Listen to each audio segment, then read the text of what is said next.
নমস্কার, আমি মহামহোপাধ্যায় আচার্য শ্রী অভিজিৎ শাস্ত্রী জ্যোতিষ বিধি থেকে বলছি।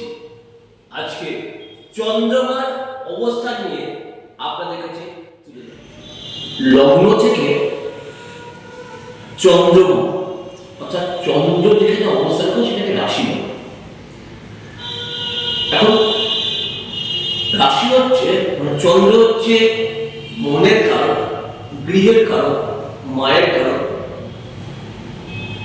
সেই চন্দ্র যদি লগ্নে বসে থাকে তাহলে সেই জাতক বা জাতিকা খুব সহজে দুঃখকে বরণ করে দেবে।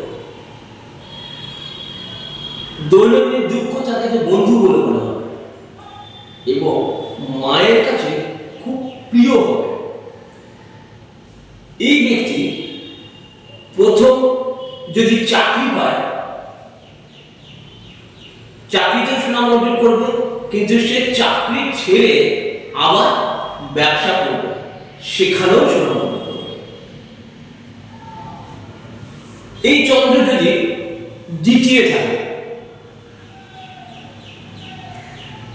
ধনস্থান, কুটুম্ব স্থান, সে তার মুখের ভাষা মিষ্টি মধুর।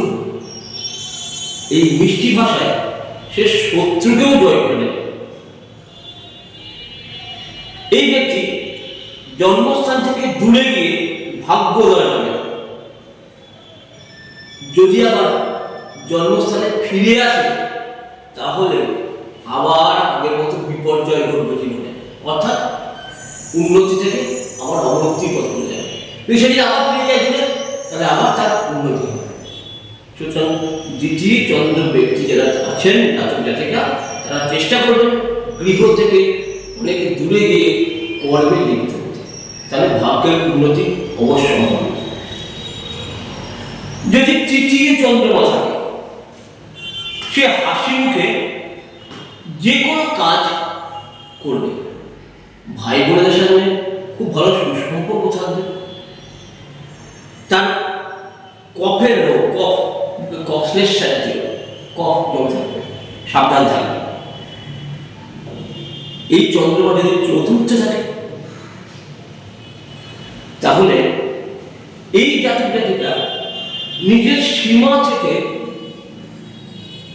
অধিক পরিমাণে দান করতে ব্যস্ত থাকবে, অর্থাৎ দানে পটু।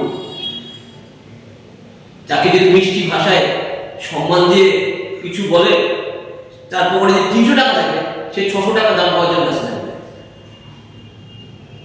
এই মানুষরা মায়ের সাথে খুব ভালো সম্পর্ক থাকবে, আর বিয়ের পর এদের ভাগ্য উন্নতি হবে। নমস্কার, পরবর্তী ভিডিও দেখবেন পরের পঞ্চম থেকে দ্বাদশ পদ দেখার জন্য।